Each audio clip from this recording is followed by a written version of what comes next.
So first of all, I really enjoyed the movie.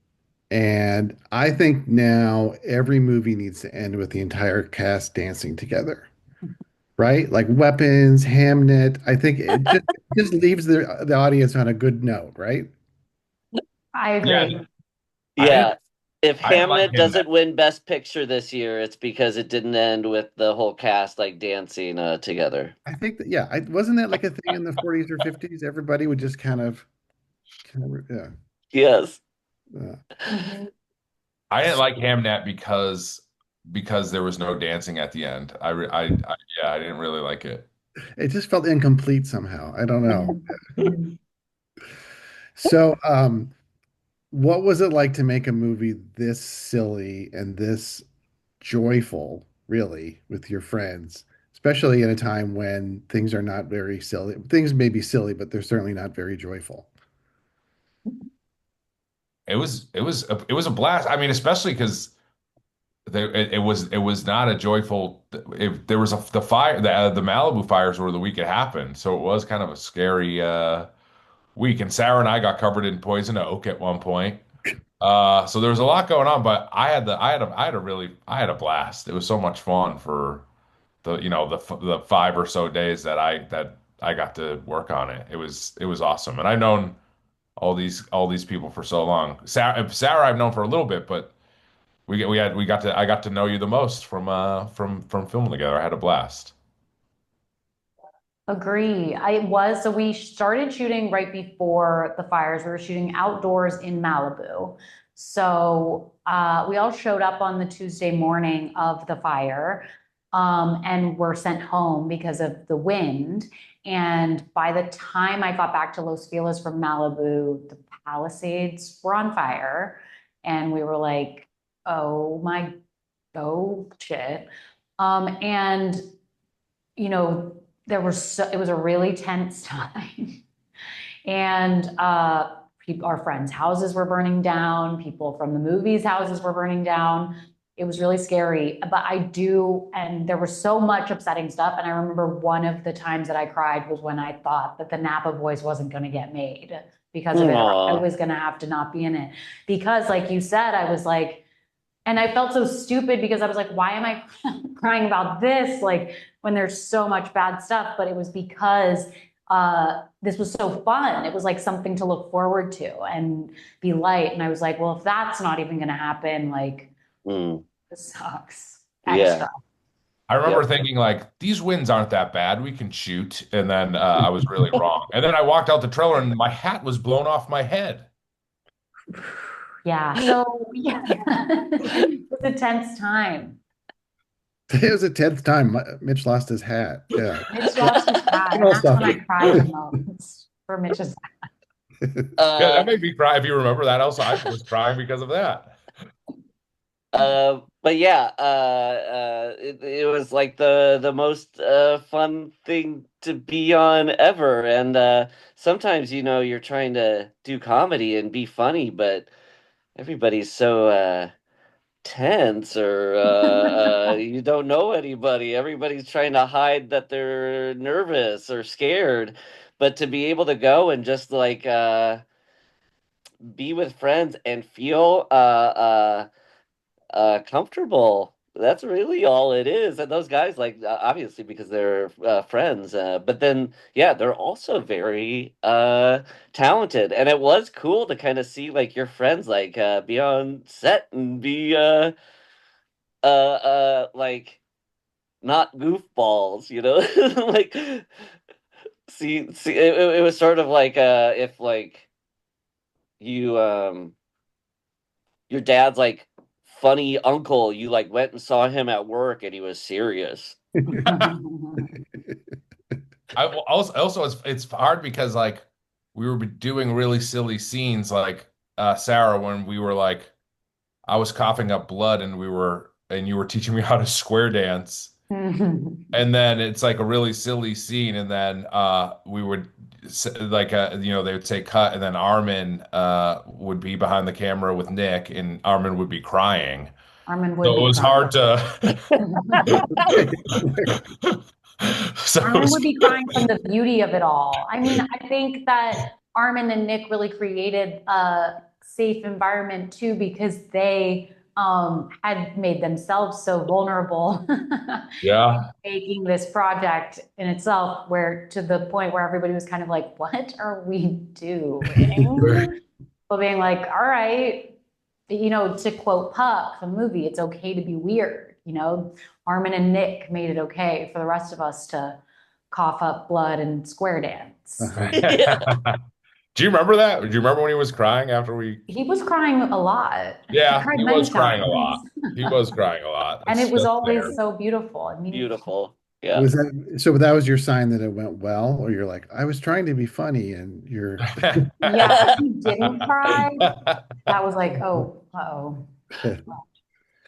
But yeah, it's very, I mean, it was very fun for people that we've known for a very long time to get to go and be silly with them on a movie that's coming out in theaters, which is so cool. Yeah, Yeah.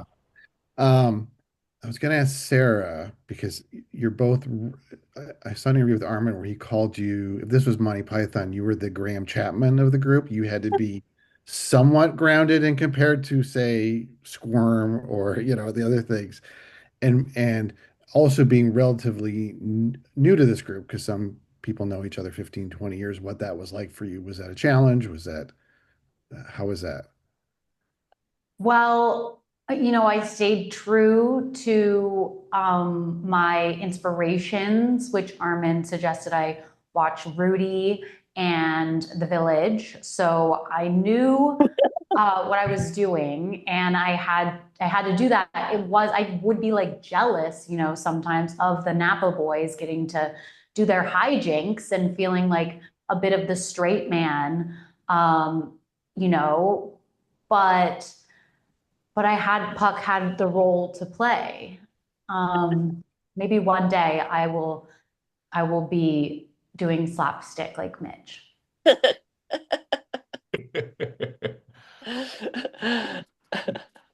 I But it don't was know what, okay. I mean, Sarah lucked out because most repertory theaters in Los Angeles usually have a double feature of Rudy and the Village playing at some point that you can just go and catch.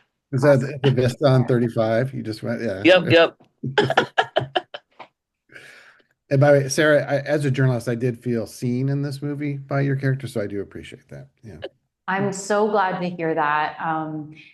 Investigative podcasting, people may think, oh, anyone with an iPhone can do it, but it's not just for TikTok, right? Right. You have to have this depth of knowledge of your subject and a reverence for it as well. Yeah. do you have a framed quote of Woodward and Bernstein, Rob? I need to get one. I need maybe get my mom to stitch one for me, cross stitch.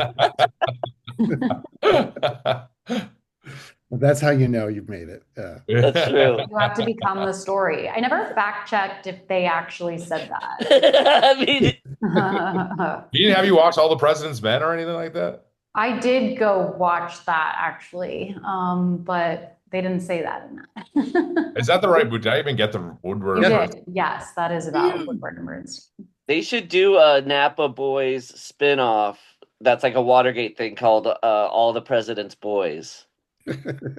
Yes. And Jay and Silent Bob finally meet Woodward and Bernstein. I mean, Mhm. amazing. They can play That'd be Woodward and great. Bernstein. There you go. No. Do you guys have a favorite moment in the film of the other two on this call? Wow.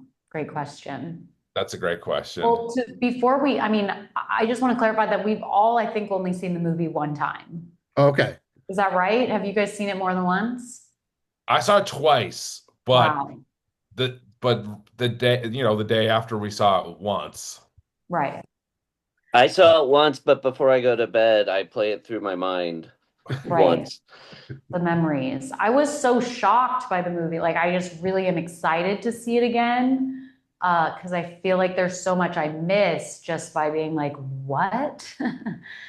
Yeah, And the I audience mean, laughed. you two are so great in your scenes together. I mean, comedically, obviously, but dramatically, when you guys have to pull through together, and I felt like I was watching a film adaptation of Gary Paulson's The Hatchet. I don't Wow. know if you remember that book, but I remember that the book. Hatchet had two people and they were trying to survive. And then I like your guys' like excitement and wonder about the snow, Yes.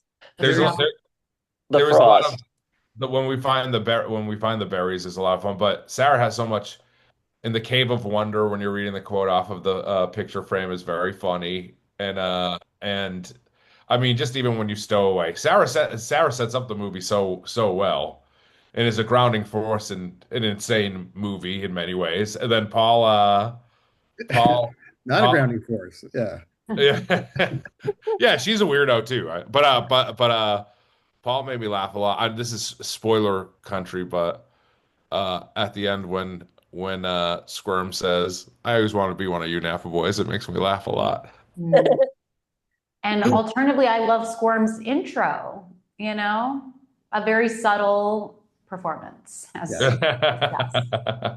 Uh, Paul and I got to go in a couple of minutes, but how much fun was that to I mean, I've never seen anything like that in a movie, I don't think, which I said a lot while watching this movie for sure, but particularly your performance as Squirm. Yeah. Yeah, thank you. It was yeah, we would just it was really just trying to make it smaller and smaller each take. Mm-hmm. To the point that we would just be satisfied with like a glint in my eye. Yeah. Mm-hmm. Yeah. Yeah. If you know Paul just kind of is Squirm. Mm-hmm. He really just is that guy. No, he's the nicest man in the world and No, there and was just no fun. action and cut. It was just Did you stay in character the whole shoot? yes, I did. I did. I stayed in character and and it's been pointed out before, actors only stay in character when they play jerks. Surprise, surprise. So, I do it for Squirm. I Uh, think I think you found the humanity in Squirm, though. I think you have to play a villain, right? He can't be a villain to himself. Yeah. that's right. Squirm sees himself as the hero, as the Squirmo. I was That's going to say hero, but I think it is Squirmo for him. Mm-hmm. He's a three-dimensional character, yeah, absolutely. for sure. Yeah. It was very hard in the scenes where Yes, yes, that's true, Sarah. When Paul was like the basically the wine when we were at the vineyard and at the wine off or whatever and when Paul was coming in and being very silly, it was hard for the rest of us to not be laughing the entire time because he's the funniest in the world. Sorry, I had to say I had to say it. He's the funniest in the world. Oh no, Mitch. I think Mitch is the cutie of the world. You guys are very sweet together. Well, so real quick, Napa Boys 5, if it happens, are you back? Huh.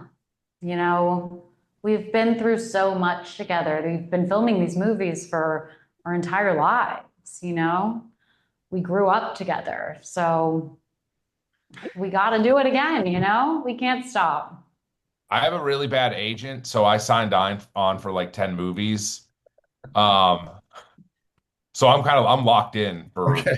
for however many they really kind of want to do. So Yeah, what was I'll be that back. documentary series like 7 Up, 14 Up, Yep. Yep. 21 Up, where they catch up with the same group of people every 7 years? I think that's the idea here for Napa Boys. Hmm. Every 7 years we'll revisit, but they'll always stay Napa Boy. It's not going to be, well, Napa maybe. I don't know. Men. What's that? Napa Men?